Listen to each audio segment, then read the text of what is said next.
மக்களே வணக்கம். இன்னைக்கு என் பக்கத்துல பாத்தீங்க அப்படின்னா ஒரு 2 இவி வண்டிகள் வந்து இருக்கு.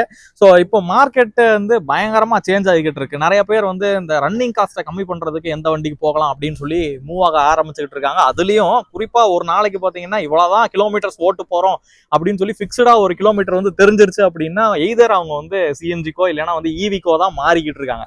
ஸோ அப்போ வந்து இன்னைக்கு ஒரு இவி வண்டி வாங்கணும் அப்படின்னு நினைச்சோம்னா அதுக்கு வந்து ஒரு 2 சிறந்த ஆப்ஷன் வண்டிகள் வந்து நான் எடுத்துட்டு வந்திருக்கேன். அதுக்காக இன்னைக்கு நம்ம வந்திருக்க இடம் பாத்தீங்க அப்படின்னா கோயம்புத்தூர்ல ஒரு லீடிங் கேக் ஃபேக்டரிக்கு வந்து வந்திருக்கோம். ஸோ இது கேக் ஃபேக்டரி அப்படின்றத தாண்டி பார்த்தீங்கன்னா இந்த இவி வண்டிகள் பெரும்பாலும் மெடிக்கல் அப்ளிகேஷன்ஸ்க்காக இருக்கட்டும், இல்லைன்னா வந்து மில்க் சப்ளைக்காக இருக்கட்டும், இல்லை எஃப்எம்சிஜி இந்த மாதிரி எல்லா அப்ளிகேஷன்களுக்குமே ஒரு ஃபிக்ஸடான கிலோமீட்டர் தெரிஞ்சிச்சு அப்படின்னா அந்த இடத்துல வந்து இந்த இவி அப்படின்றது தேவைப்படும். இந்த மாதிரி ஒரு சமயத்துல இந்த 2 வண்டிகளையும் உங்களுக்கு காட்டினேன் அப்படின்னா ஸோ உங்களுக்கு பயனுள்ளதா இருக்கும் அப்படின்னு சொல்லி தான் இன்னைக்கு இந்த 2 வண்டிகளையுமே எடுத்துட்டு வந்திருக்கேன். ஸோ ஒன்னு பாத்தீங்கன்னா ஆயிலர்ல இருந்து வரக்கூடிய டர்போ இவி 1000 அப்படின்னு சொல்லக்கூடிய ஒரு மாடலு. அதுவே இந்த சைடு பாத்தீங்கன்னா நமக்கு டாடால இருந்து வரக்கூடிய இவி 1000 வந்து இருக்கு.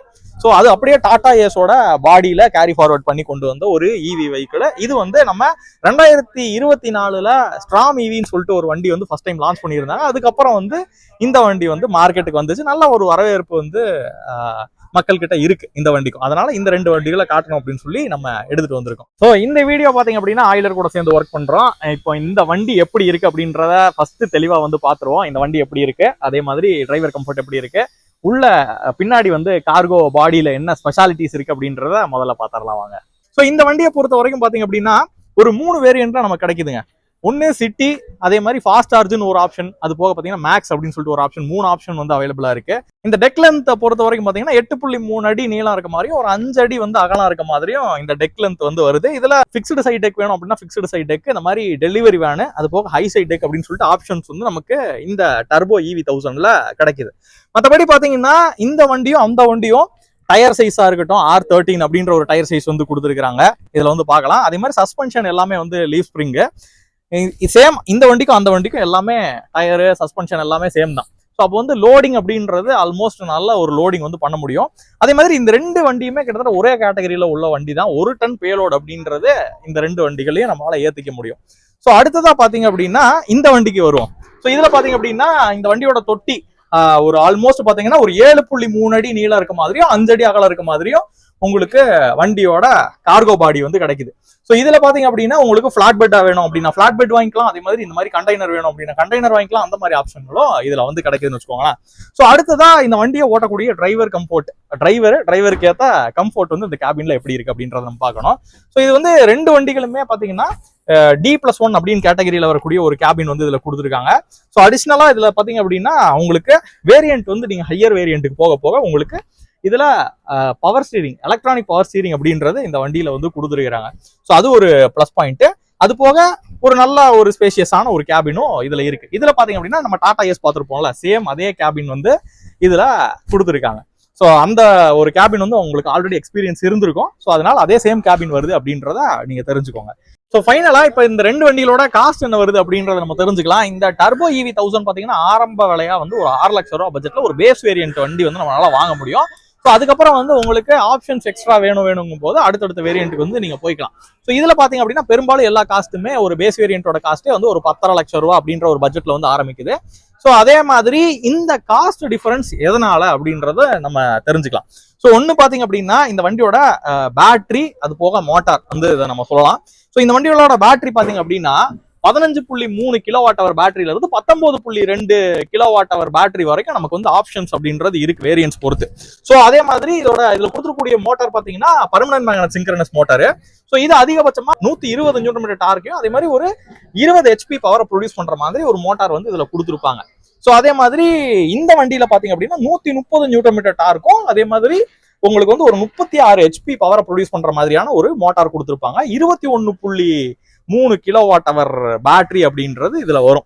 ஸோ அப்போ இந்த மாதிரி ஒரு சின்ன சின்ன கன்ஸ்ட்ரெயின்ஸ், சின்ன சின்ன காஸ்ட் ரிடக்ஷன்ஸ் வந்து இந்த வண்டியில பண்ணி மக்களுக்கு வந்து காஸ்ட் கம்மியா கொண்டு வரதுக்காக இந்த மாதிரி ஏரியால ஒர்க் பண்ணியிருக்காங்கன்னு நம்மளால பார்க்க முடியுது. ஸோ அதே மாதிரி பாத்தீங்கன்னா வாரண்டி பாயிண்ட் ஆஃப் வியூல பார்த்தோம் அப்படின்னா டாட்டாவோட ஏசிவி 1000 வந்து ஒரு 7 வருஷம் வாரண்டி, இவங்க வந்து ஸ்டாண்டர்டா ஒரு 5 வருஷம் வாரண்டி வரைக்கும் கொடுக்குறாங்க. அது எக்ஸ்டெண்ட் பண்ணணும் அப்படின்னா பண்ணிக்கலாம். அந்த ஆப்ஷன் வந்து அவைலபிளா இருக்கு. ஸோ இப்போ இந்த வண்டிகளோட ரன்னிங் காஸ்ட்டை பற்றி நம்ம தெரிஞ்சுக்கணும். ஒரு வண்டியை எடுத்து ஓட்டுறோம் அப்படிங்கும்போது கிலோமீட்டருக்கு எவ்வளோ செலவாகுதுன்னு தெரிஞ்சுக்கணும்ல. ஸோ அதுக்கு முன்னாடி ஒரு விஷயம் தெரிஞ்சுக்கோங்க. ஒரு கிலோவாட் அவர் பேட்டரியா இருந்துச்சு அப்படின்னா அதை 0 to 100% வந்து சார்ஜ் பண்ணுறதுக்கு ஒரு யூனிட் கரண்ட் வந்து செலவாகும் அப்படின்றத தெரிஞ்சுக்கோங்க. இந்த வண்டியை பொறுத்த வரைக்கும் அதிகபட்ச கிலோவாட் பேட்டரியை வந்து நம்ம எடுத்துக்கலாம். ஸோ 19.2 கிலோவாட் அவர் பேட்டரி வந்து இதுல ஹையஸ்ட் பேட்டரியா வந்து இதுல கொடுத்துருக்காங்க. அதுக்கு வந்து நம்ம 0 to 100 வந்து சார்ஜ் பண்ணும்போது பாத்தீங்கன்னா 19.2 யூனிட் கரண்ட் அப்படின்றது நமக்கு செலவாகும். இன்டூ 10 ரூபான்னு சொல்லி நம்ம யூனிட்டுக்கு வந்து காஸ்ட் வச்சுக்கிட்டோம் அப்படின்னாலும் கூட 192 ரூபா வருது. அந்த 192 ரூபா டிவைடட் பை 180 கிலோமீட்டர் வந்து நம்மளால டிராவல் பண்ண முடியும் அப்படின்னு சொல்றாங்க ரியல் டைம்ல. அதுக்கு வந்து 1 ரூபா செலவாகும் அப்படின்ற மாதிரி நமக்கு வந்து வருது. 1 ரூபா அப்படின்றது நமக்கு ஒரு பர் கிலோமீட்டருக்கான ரன்னிங் காஸ்ட் வருது.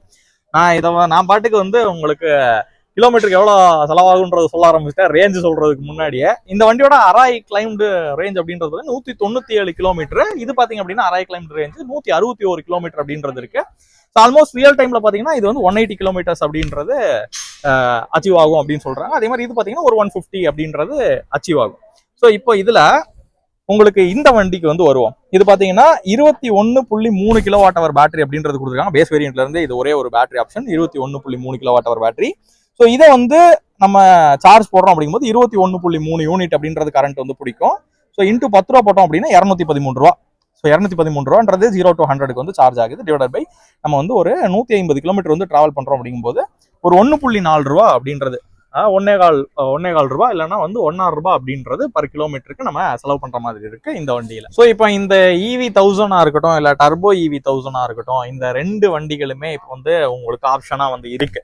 ஸோ இப்போ வந்து 2024 ஸ்ட்ராம் EV அப்படின்ற ஒரு நேம்ல புது வண்டி வந்து லான்ச் பண்ணியிருந்தாங்க ஆயிலர் சைட்ல இருந்து. அதுக்கப்புறம் வந்து இந்த வண்டி அடுத்த வருஷம் வந்து லான்ச் ஆகுது. மக்கள் கிட்ட நல்ல வரவேற்பும் பெற்றுட்டு தான் இருக்கு அப்படின்றது நம்மளால பார்க்க முடியுது. அதே மாதிரி இதுவும் வந்து மார்க்கெட்ல எவ்வளவு நாட்களா இந்த டாடா பிராண்ட் வந்து இருக்கு அப்படின்றது உங்களுக்கு தெரியும்.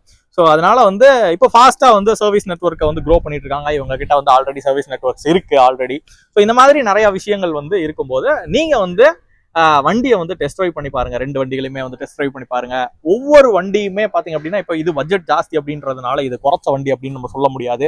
இது வந்து பட்ஜெட் கம்மி அப்படின்றதுனால இது கூடின வண்டி அப்படின்னு நம்ம சொல்ல முடியாது. ரெண்டு வண்டியுமே அந்த வண்டிகளோட பர்பஸை ப்ராப்பரா வந்து மக்களுக்கு வந்து சால்வ் பண்ணி கொடுத்துக்கிட்டு இருக்கு. மக்களுக்கு ரொம்ப யூஸ்ஃபுல்லா இருந்துகிட்டு இருக்கு. ஸோ அதனால நீங்க டெஸ்ட் ட்ரைவ் பண்ணி பாருங்க. உங்களுக்கு எந்த வண்டி சூட்டபிளா இருக்கும், ஓட்டுறதுக்கு எப்படி இருக்கு, கம்ஃபர்ட்னஸ் எப்படி இருக்கு, லோடை ஏத்தி கூட பாருங்க. மேக்சிமம் எல்லா டீலர்ஷிப்லயும் வந்து இந்த லோடிங் ட்ரையல் அப்படின்றது கொடுக்குறாங்க. அப்போ லோடு ஏற்றி ஓட்டி பாருங்க எப்படி இருக்கு. இதெல்லாம் வந்து பார்த்துட்டு உங்களுக்கு பிடிச்ச வண்டியை நீங்க சூஸ் பண்ணிக்கோங்க.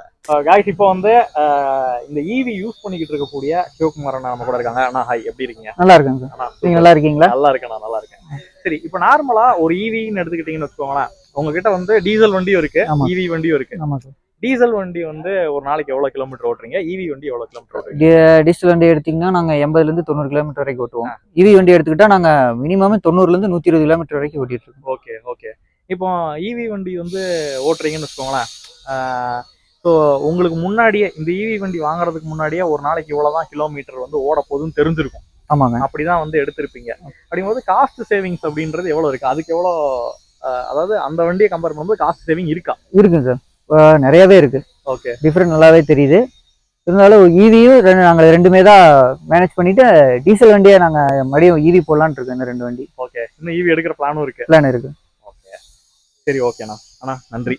Thank you so much. ஓகே, கண்டிப்பா இந்த வீடியோ வந்து உங்களுக்கு பயனுள்ளதா இருந்திருக்கும் அப்படின்னு நான் நம்புறேன். இதே மாதிரி இன்னொரு அருமையான வீடியோல வந்து உங்களை நான் சந்திக்கிறேன். அது வரைக்கும் உங்கள்கிட்ட இருந்து டாடா பை பை சொல்றது உங்கள் சிதம்பரம் செல்வன்.